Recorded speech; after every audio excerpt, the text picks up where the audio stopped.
Hey, everybody. I have already recorded this once and I failed miserably, so I'm doing it again. This whole video series I'm going to be doing, it's probably going to be daily, at least 5 days a week. And the reason I'm doing that is I need to try something different with my life.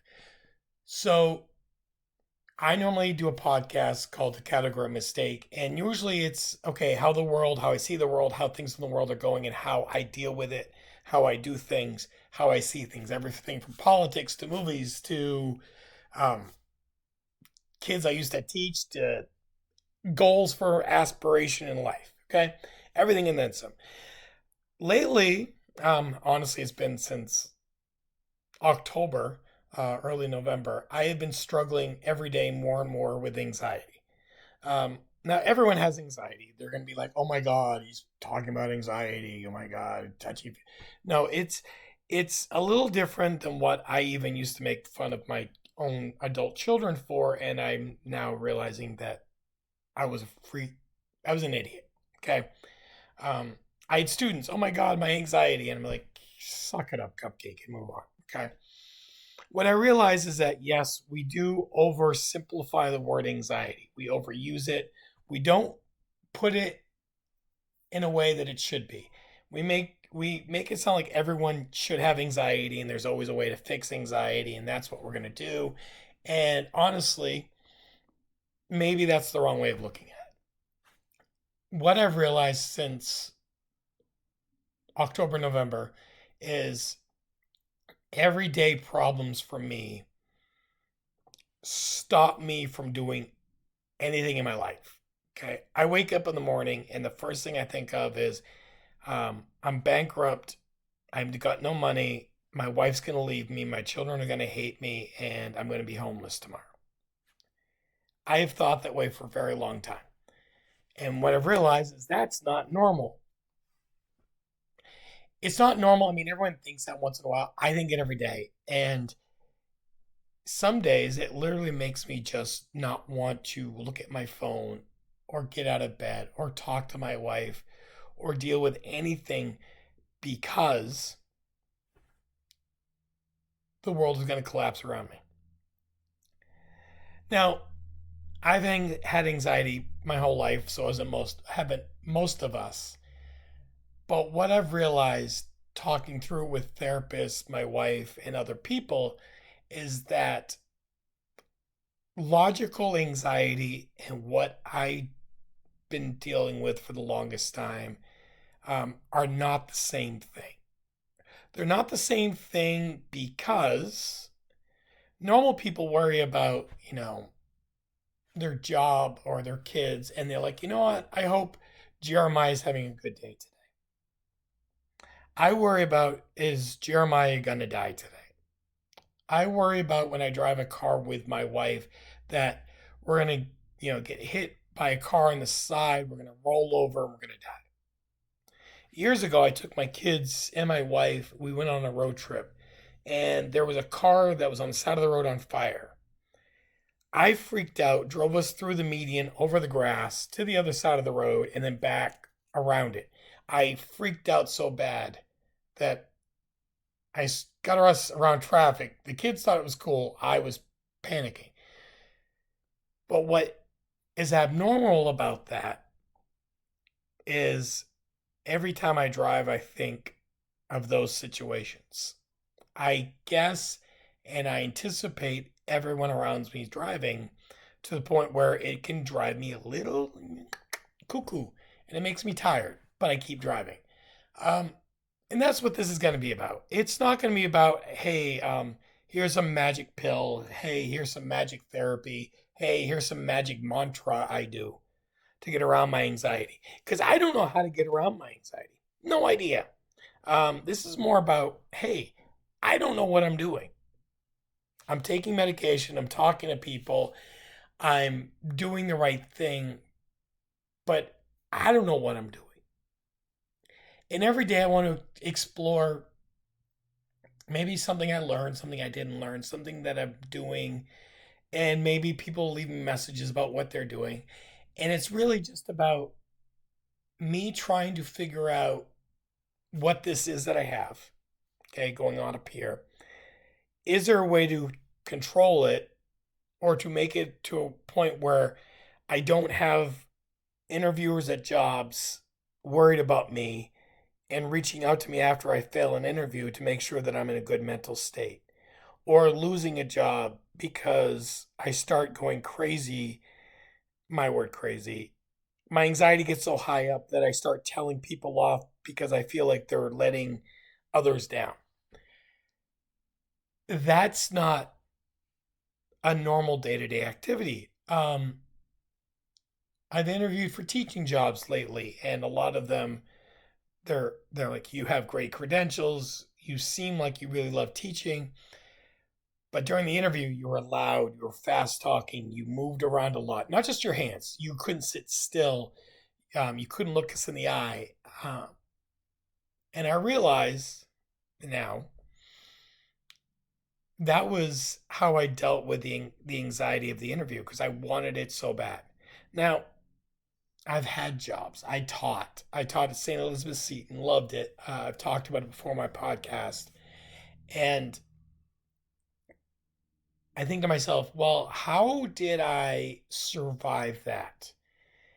Here's how I survived. First, the interview. The interview, I was like I was for the other ones, but I think they needed somebody quick. So the principal gave me a shot and I showed up. Again, positive, right? They didn't pay me a lot, but I showed up and I wanted to teach. So I taught. But normally, as a teacher, you go into a class, you kind of do your lesson plan, you got kind of things planned out. I didn't just do it that way. I lesson planned, but I also would show up early, review the material to a point of almost too much. I wanted to make sure no one could say, well, you're wrong.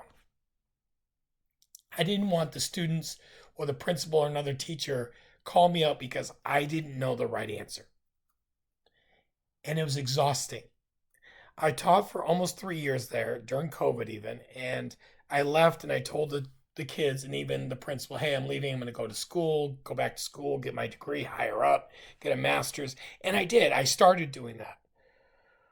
But then I started getting nervous, thinking, I don't belong in these classes. I'm not smart enough. I don't know what I'm doing. Uh, Imposter syndrome. I felt like I didn't belong. Um, I really quit or left teaching, not for my degree. I left because I was worried someone was going to figure out I didn't know what I was doing. And they were going to make me leave, and it was going to be horrible. And I didn't want to leave that way.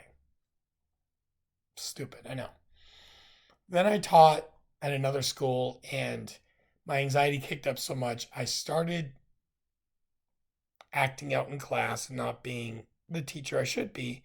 And the school's like, hey, yeah, you kind of were off the cusp a little bit and you need to be more controlled. And then I went and did it more. And then things happened. And instead of dealing with it, I just kind of kept going. No more teaching. And then this last job, I worked with veterans and I took it personal when the VA or a program or system failed these guys. Now, some people are like, well, that's great. You I took it so personal that I couldn't leave it at work. I also talked about it all the time. But if somebody above me, like in pay rate, authority, whatever, said something that I thought was wrong, I couldn't just say, hey, let's talk about that. No, I said, you're an idiot. You're wrong. Why? You need to do better. I'm telling people who have degrees, I am telling people who have been doing this for 20 years that they're wrong and they need to do it my way because my way is the right way. Boy, is that stupid. Okay.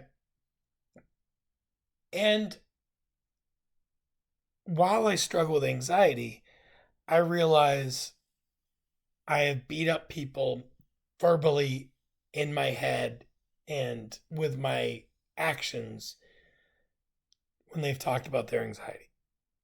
I have. I mean, I had students, like, again, I think I've said this already, but I've had students who are like, oh, my anxiety's flaring up. And I'm like, oh, you're weak. I'm a moron. Okay. When the students who watch this or listen to this, um, you know who you are. I promise you they know who they are. Mr. M was wrong. Okay. Now, did some of you play up the anxiety to get out of things? Most likely. You're teenagers. I get that. Um, but should I have been the way I was with you? I probably could have been better. Could have been nicer. Could have been more respectful of what you were going through. So I apologize. 100%. I'm sorry. On that note, I apologize to my kids. A lot of them go through a lot of mental health, and I've always just thought, they need to work through it, get over it, and that's how I've done it. And I realize I haven't really been getting over it. I've just been kind of holding it down. And I hit my head really hard in October. Was out of commission for like 6 weeks. Since then, can't be holding it down anymore. For some reason, I'm not able to hold back my anxiety, my depression, my overall frustration. I feel like I can't get my brain and my body and everything else to work together. It just kind of explodes. And when it explodes, it's usually when I feel like I'm being stressed out. Now, most people get stressed out with a job or with traffic or bills. I get stressed out waking up in the morning. I get stressed out going to bed at night. I get stressed out eating lunch. I get stressed out doing this. Um, so that's what this video series slash podcast series is going to be about. How do I deal with it? How do you deal with it? Is there something I'm doing wrong that I could be doing better that could work for me? I don't know. Um, if you read all the statistics, America's number one mental health illness is anxiety. Why? What is it about our world that we live in that makes us anxious? We also, as a fellow military person, we have high rates of anxiety, PTSD. That's what they call it for us. That makes us feel more special, I guess, if they give us an acronym for that.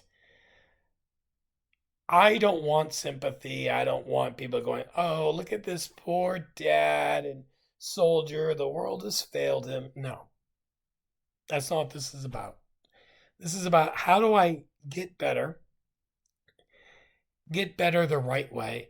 How do I do this without either one, becoming a zombie because I'm taking so much medication or self medicating? I don't want to do that either. Or being locked away for a while.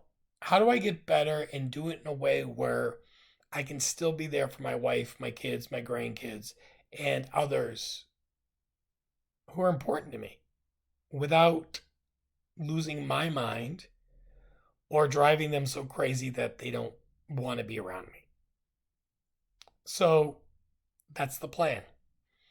I'd love any comments, any ideas, any thoughts. That would be amazing. Till next time, guys, let me know what you think. I will probably be seeing some of you tomorrow and throughout this time. If you have any comments, questions, ideas, thoughts, leave them below. Thanks, guys.